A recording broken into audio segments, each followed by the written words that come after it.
അമ്മ, എന്റെ ആദ്യത്തെ ചോദ്യം, സോളമന്റെ ഭാവഗീതങ്ങൾ പോലെ കാവ്യാത്മകമായ പ്രണയകഥകളുടെ ശില്പിയിലേക്ക് എന്താണ് അമ്മയെ ആകർഷിച്ച ഘടകം?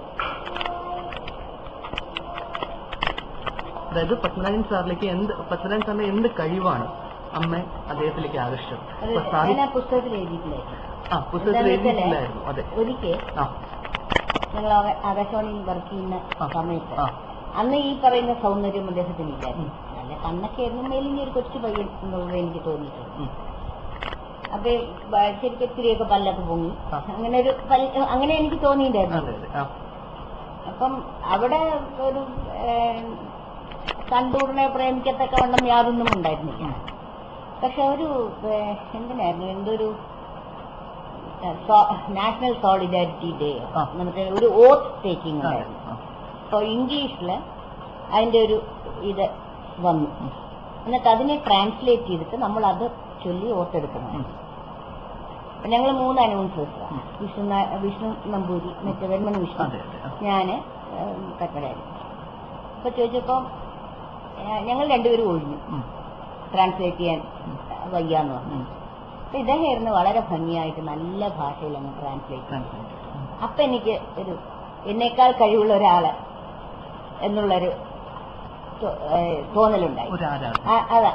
അപ്പൊ എന്തായാലും നമ്മളെക്കാൾ മോളിലാണ് എന്നൊരു തോന്നലുണ്ടായി. പിന്നെ ഒട്ടും സംസാരിക്കില്ല. ഞാനാണെങ്കിൽ ഭയങ്കരമായിട്ട് സംസാരിക്കില്ല. Just opposite. ഈ ഓപ്പോസിറ്റ് പോൾ അത് വർക്ക് ചെയ്തിരിക്കാം. പിന്നെ ഞങ്ങളെ രണ്ടുപേരുമായിരുന്നു കൂട്ടത്തിൽ ചേർന്നു. കോളേജിൽ നിന്ന് വന്നു തുടങ്ങുന്ന സമയമാണ്. അദ്ദേഹം 63-ലും ഞാൻ 64-ലും പാസ്സായി. നേരത്തെ 2 വയസ്സ് നേരത്തെ പഠിച്ചത്. ഡബിൾ പ്രൊമോഷൻ കിട്ടിയിട്ട് അങ്ങനെയൊക്കെ ആയിരുന്നു പഠിച്ചത്. അത് കാരണം സ്കൂളിലൊക്കെ. അത് കാരണം എന്നേക്കാൾ അദ്ദേഹം 63-ൽ പാസ്സായി, ഞാൻ 64-ല് ഡിഗ്രി എടുത്തു. 65-ൽ രണ്ടുപേരും ജോയിൻ ചെയ്യാൻ. അവിടുത്തെ ഏറ്റവും ചെറിയ ആൾക്കാർ ഞങ്ങൾ രണ്ടുപേരുമായിരുന്നു. നാച്ചുറലായിട്ട് വേറെ ആരുമില്ല എനിക്ക് ഫ്രണ്ട്സ് ആവാനും. പിന്നൊക്കെ ഞങ്ങളെക്കാട്ടിലും 5-8 വയസ്സ് പ്രായമുള്ള ആൾക്കാരാണ്. പിന്നെ എഞ്ചിനീയേഴ്സേ ഉള്ളൂ. പിന്നെ വെൺമണി വിഷ്ണുവാണ്. വെൺമണി വിഷ്ണു അന്ന് തന്നെ 2-3 കുട്ടികളും ഞങ്ങളെക്കാൾ ഒരുപാട് പ്രായ വ്യത്യാസം ഉണ്ടെങ്കിൽ ഞങ്ങൾ 3 പേരും വളരെ അടുപ്പത്തിലായിരുന്നു. ശരിക്കും പറഞ്ഞാൽ അങ്ങനെ ഒരു അടുപ്പമല്ലാതെ അതിന്റെ അപ്പുറത്തൊരു പ്രണയം എന്ന് പറഞ്ഞൊരു സാധനം എനിക്ക് അദ്ദേഹത്തിന് അവിടെ അങ്ങോട്ട് ആദ്യം തോന്നിയിട്ടേ ഇല്ല. ഇങ്ങോട്ട് പറഞ്ഞതിന് ശേഷമാണ് അങ്ങോട്ട് ശരിക്കും ഒരു സ്നേഹം ഉണ്ടായിരുന്നു. സ്നേഹമല്ലല്ലോ പ്രണയം. അതെ. പിന്നീട് എല്ലായ്പ്പോഴും പറഞ്ഞു കേട്ടിട്ടോട്ടെ, ഒരു പുരുഷന്റെ വിജയത്തിന് പിന്നിൽ എപ്പോഴും ഒരു സ്ത്രീ ഉണ്ടാവും എന്ന്. പത്മനാഭൻ സാറിന്റെ വിജയത്തിന് പിന്നിൽ അമ്മയുടെ പങ്ക് എത്രത്തോളം ഉണ്ട്, അല്ലെങ്കിൽ എങ്ങനെയാണ് അദ്ദേഹത്തിന് പ്രചോദനവും പ്രോത്സാഹനവും അമ്മയായിത്തീരുന്നത്? ശരിക്കും പറഞ്ഞാൽ അദ്ദേഹത്തിന്റെ വിജയത്തിന്റെ പുറകിൽ ആദ്യത്തെ പങ്ക് അദ്ദേഹത്തിന്റെ അമ്മയ്ക്ക് തന്നെയാണ്. ആ അമ്മയാണ് ഒരുപാട് കഥ പറഞ്ഞു കൊടുത്തും കഥ എഴുതാൻ പ്രോത്സാഹിപ്പിച്ചിട്ടും. രണ്ടാമതേ എന്റെ സ്ഥാനം വരുന്നത് കല്യാണത്തിന് ശേഷം മാത്രമാണല്ലോ. എനിക്ക് കല്യാണം കഴിക്കുന്നതിന് മുമ്പേ അദ്ദേഹം എഴുതി തുടങ്ങി. അപ്പൊ ആ അമ്മ, പെറ്റമ്മയാണ് അദ്ദേഹത്തിന്റെ ഏറ്റവും വലിയ പ്രചോദനം. അത് കഴിഞ്ഞ് ഉള്ള സമയത്ത് ഒരിക്കൽ ഞാൻ കല്യാണം കഴിഞ്ഞ് വന്ന് അദ്ദേഹത്തിന്റെ ഭാര്യയായതിനു ശേഷം എനിക്ക് ഇത് ഭയങ്കര താല്പര്യമുള്ള, ഈ സാഹിത്യം ഭയങ്കര താല്പര്യമായിരുന്നു. ഞാനും എഴുതുമായിരുന്നു. എഴുതി പ്രസിദ്ധീകരിച്ചിട്ടൊന്നുമല്ല, പക്ഷെ പൊതുവെ സാഹിത്യത്തിൽ ഒരുപാട് വായിക്കുകയും ഒക്കെ ചെയ്യുമായിരുന്നു. കിട്ടുന്ന ഒരു റൈറ്ററെ കിട്ടിയപ്പോൾ MTയുടെ വർക്കാണെങ്കിൽ MTയുടെ സകല കിട്ടാവുന്ന എല്ലാ വർക്കും വായിക്കുക. അത് ഓരോ റൈറ്ററായിട്ട് എടുത്ത് അവരുടെ കിട്ടാവുന്ന ബുക്സ് മുഴുവൻ വായിക്കുന്ന ഒരു കാലം ഉണ്ടായിരുന്നു. ഇപ്പൊ ചോദിച്ചാൽ അതൊന്നും എനിക്ക് ഓർമ്മ തന്നെയില്ല. പലതും മറന്നുപോയി. വായിച്ചിട്ടുണ്ടെന്നല്ലാതെ എല്ലാം മനസ്സിൽ പോയിരിക്കുന്നു. ആ ഒരു അട്രാക്ഷൻ ഉണ്ടായിരുന്നു. പക്ഷെ എന്തൊക്കെ പറഞ്ഞാൽ അതുകൊണ്ട് അദ്ദേഹം എന്ത് എഴുതുന്നത് എനിക്ക് താല്പര്യമാണ്. എനിക്കത് ഞാൻ എഴുതുന്നത് പോലുള്ള ഇതാ. അപ്പം അതിനു വേണ്ട എല്ലാ സൗകര്യങ്ങളും ഞാൻ ചെയ്തു കൊടുക്കുകയാണ്.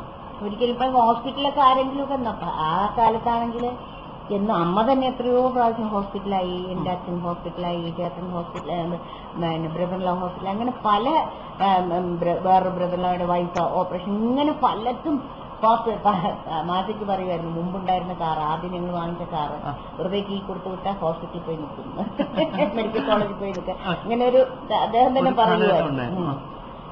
ആ ഒരു അവസരങ്ങളിൽ ഒന്നും തന്നെ പലപ്പോഴും അദ്ദേഹം ഇവിടെ ഇല്ലാത്ത സമയത്തായിരിക്കും ഞാൻ ഒരിക്കലും അങ്ങോട്ട് വിളിച്ച് പറഞ്ഞ് ഇന്നയാള് ഹോസ്പിറ്റലിൽ കിടക്കുകയാണ് എന്ന് പറയും. അദ്ദേഹത്തിന് അതിന് വേണ്ടിയിട്ട് അദ്ദേഹം അത് അറിയാതിരിക്കാൻ വേണ്ടിയിട്ട് പലപ്പോഴും ഞാൻ അങ്ങോട്ട് വിളിക്കും, മറ്റേ എന്നെ അവിടുന്ന് ഇങ്ങോട്ട് വിളിക്കുകയാണ് ചെയ്യാം. പക്ഷെ ഇങ്ങനെ വല്ലൊരു പ്രശ്നം ഉണ്ടായാല് ഞാൻ അങ്ങോട്ട് വിളിച്ച് വേറെ കാര്യങ്ങളൊക്കെ പറഞ്ഞു വയ്ക്കും. അപ്പൊ ഇങ്ങോട്ട് വിളിച്ച് അറിയില്ല, ചിലപ്പോ ഇങ്ങോട്ട് വിളിച്ച് എന്നെ കിട്ടിയില്ല, ഹോസ്പിറ്റലാണെങ്കിൽ പരിചയം വയ്ക്കും. ഭയങ്കര സെന്റിമെന്റൽ എന്ന് വെച്ചാൽ ഭയങ്കര അറ്റാച്ച്ഡ്. നിങ്ങൾ ഈ കേൾക്കുന്ന പത്മരാജനെ അല്ല അദ്ദേഹം. അദ്ദേഹം വളരെ സുഖലോലുപനായ ഒരു മനുഷ്യനായിട്ടാണ് എല്ലാവരും ചിത്രം. ഞാൻ അന്തം വിട്ടിട്ടുണ്ട്. ഇത്രയും നല്ലൊരു ഹസ്ബൻഡ്, ഇത്രയും നല്ലൊരു അച്ഛൻ. ശരിക്കും പറഞ്ഞാൽ എക്സാജറേഷൻ, ഒട്ടും എക്സാജറേഷൻ അല്ല, അത്രയും അദ്ദേഹം നല്ലതായതുകൊണ്ടാണ് ഞങ്ങൾ ഇപ്പോഴും അതുപോലൊക്കെ കഴിയുന്നത്. അല്ലെങ്കിൽ എനിക്ക് ജോലിയില്ല, എന്റെ 2 മക്കളും പഠിച്ചുകൊണ്ടിരിക്കുകയാണ്, ഞങ്ങളുടെ 2 വീട്ടിൽ നിന്നും ഒരു പൈസയും കൊണ്ടുവന്നിട്ടില്ല, ഞങ്ങൾ എങ്ങനെ ജീവിക്കും? അദ്ദേഹം സുഖിച്ച് ഉള്ളത് മുഴുവൻ കളഞ്ഞു കുളിച്ച് കുടിച്ച് നടന്ന് പെണ്ണുങ്ങൾക്കും കൊടുത്ത് നടന്നിരുന്നെങ്കിൽ ഒരിക്കലും ഞങ്ങൾക്ക് ഇങ്ങനെ ജീവിക്കാനും പറ്റില്ലായിരുന്നു. പക്ഷെ അദ്ദേഹം ഒരിക്കലും അങ്ങനെ ആയിരുന്നില്ല. പിന്നെ സിനിമാക്കാരെ കുറിച്ച് എന്തും പറയാം. അതെ, പൊതുവെ എഴുത്തുകാരെ കുറിച്ചും സിനിമാക്കാരെ കുറിച്ചുള്ള ഒരു ആവരണം അത് അങ്ങനെ പിന്നെ കൂടെ നിൽക്കുന്ന ആൾക്കാർ ആരെങ്കിലും അങ്ങനെയാണെങ്കിലും അതെ അദ്ദേഹത്തിന് ദുഷ്പേര്. അതെ, അത് വരാം. ഇപ്പൊ തന്നെ ഏതോ രാപ്പകൽ ഏതൊരു പടം വന്നിട്ട് ഒരു പത്മരാജനെ കുറിച്ചാണ് അനൂപ് ചെയ്ത റോള്. മോഹൻലാൽ, അദ്ദേഹവും മോഹൻലാലിന്റെ മകനായിട്ട് അനൂപ് അഭിനയിച്ചു പകൽ നക്ഷത്രം എന്ന പേരുണ്ടായിരുന്നു. അദ്ദേഹമേ അല്ല, അദ്ദേഹമല്ല, അത് എന്റെ അറിവിൽ അരവിന്ദനാണ്. കുറച്ച് ഭരതന്റെ ഭാഗവും ഉണ്ട്. പക്ഷെ കെട്ടിടത്തിന്റെ മുകളിൽ നിന്ന് വീണ് മരിച്ചിരിക്കുന്നത് 2-3 പേരുണ്ട്. ജോൺ അബ്രഹാമിന്റെ ക്യാരക്ടറും അല്ല, ഇതെല്ലാം കൂടെ ചേർത്തിട്ട് മോഹൻലാൽ അഭിനയിച്ചപ്പോ ഇദ്ദേഹത്തിന്റെ ആക്ഷൻസ് മുഴുവൻ ഞാൻ കണ്ടില്ല. എന്റെ അടുത്ത് അനൂപ് എന്നും പറയാണ്ട് ഞാൻ ഇത് കൊടുത്തയക്കാം, സി വി തന്നയക്കാണ്. അനൂപിനും മറക്കും, എനിക്കും സമയം പോയി വാങ്ങിക്കാനും സമയമില്ല, അതാണ് ഞാൻ കണ്ടെത്തിയ. അപ്പൊ ഒരുപാട് പേര് പപ്പനെ വിളിച്ച് ചോദിച്ചിട്ടുണ്ടായിരുന്നു അത് പത്മരാജനെ കുറിച്ചാണ്. പത്മരാജന്റെ സ്വഭാവം അങ്ങനെ ആയിരുന്നില്ല. അത് എല്ലാവരും വിചാരിക്കുന്ന പത്മരാജന്റെ കണ്ണുകളും അത് എപ്പോഴും എപ്പോ കണ്ടാലും ഫിറ്റാണെന്ന് തോന്നുന്ന വിധത്തിൽ ഒരു തരം കണ്ണായിരുന്നു അദ്ദേഹത്തിന്. നല്ല ചുമന്ന നിറവായിരുന്നു. ചിലപ്പോ പ്രഷറൊക്കെ ഉള്ളത് കൊണ്ടായിരിക്കാം കണ്ണിന് ചോപ്പൊക്കെ. ജനിക്കുമ്പോ തന്നെ ഒരു കണ്ണടഞ്ഞിട്ടായിരുന്നു. മരിച്ചുപോയി എന്ന് വിചാരിച്ച് ദഹിപ്പിക്കാൻ പോയതാണ്, കുഞ്ഞിനെ കുഴിച്ചിടാൻ പോയതാണ്. ഇത് പക്ഷെ അമ്മ എനിക്ക് തോന്നുന്നു പുസ്തകത്തിൽ പറഞ്ഞിട്ടില്ല എന്ന് തോന്നുന്നു. ഈ വിവരം പറഞ്ഞിട്ടില്ല എന്നാണ് എന്റെ വിശ്വാസം. ഞാൻ വായിച്ചപ്പോ എനിക്കിതൊരു പുതിയ അറിവാണ്. ബ്ലീച്ചായിരുന്നു വീട്ടിൽ, അന്നൊക്കെ വീട്ടിലാണ് പ്രസവം. അപ്പൊ അമ്മയുടെ 6ാമത്തെ മകനായിട്ടാണ് ജനിക്കുന്നത്. അപ്പൊ അമ്മ പറയും അവൻ ജനിക്കുന്ന സമയത്ത് ഈ 2ാം ലോകമഹായുദ്ധത്തിന്റെ വിമാനങ്ങളെല്ലാം കൂടെ ഒരുപാട് വിമാനങ്ങൾ പറഞ്ഞ ശബ്ദം അന്തരീക്ഷത്തിലുണ്ടായിരുന്നു. അപ്പൊ പ്രസവിച്ചു കഴിഞ്ഞപ്പോ ഇവൻ കരഞ്ഞില്ല, അപ്പം ശ്വാസവും ഇല്ല, മരിച്ചുപോയി, കുരുവെട്ടാൻ തുടങ്ങിയതാണ്. അപ്പോഴാണ് കാളിയമ്മ എന്ന് പറഞ്ഞൊരു സ്ത്രീയാണ് ഈ പ്രസവം എടുക്കുന്നത്. അവര് എന്തോ ചൂടുവെള്ളത്തിലിട്ട് വലിക്കുക, അങ്ങനെ എന്തോ കണ്ണു തുറന്നിട്ടുമില്ല, കണ്ണു അടഞ്ഞിരിക്കുകയാണ്.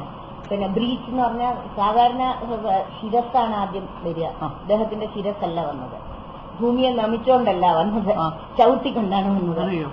അങ്ങനെ ചിലപ്പം അങ്ങനെ വരുമ്പോ കൈയും കാലും ഒക്കെ അങ്ങനെ മുകളിലേക്കൊക്കെ പോയിട്ട് ശിരസ്സാകുമ്പോ നേരെ വലിച്ചെടുക്കാൻ പറ്റും. അതല്ലെങ്കിൽ കയ്യോ കാലോ ഒക്കെ അവിടെ ഇവിടെ കടന്നു കഴിഞ്ഞാൽ തിരിച്ചെടുക്കാൻ പറ്റില്ല, കൈ പോവുക, കാല് പോവുക, പിന്നെ ചിലപ്പം കഴുത്തുരുകി പോവുക ഒക്കെ ഉണ്ടാവാൻ ചാൻസ് ഉണ്ട്. അങ്ങനെ എന്തോ സംഭവിച്ചു, മരിച്ചു എന്ന് പറഞ്ഞ് കുഴിച്ച് ഇടാൻ നോക്കിയ ഇനി വെള്ളത്തിലിട്ട് ചൂടുവെള്ളത്തിലിട്ട് വലിക്കുക എന്തോ ചെയ്തപ്പോ ശ്വാസം വന്നു. എന്നിട്ടാണ് കരയുന്നത്. എത്രയോ സമയത്തിന് ശേഷം മരിച്ച കുഞ്ഞാന്ന് വിചാരിച്ചു. അപ്പൊ കണ്ണൊന്നും തുറന്നിട്ടുണ്ടായിരുന്നില്ല, അങ്ങനെ ഒരു കുഞ്ഞായിരുന്നു. മലയാളത്തിനായിരുന്നു അതിന്റെ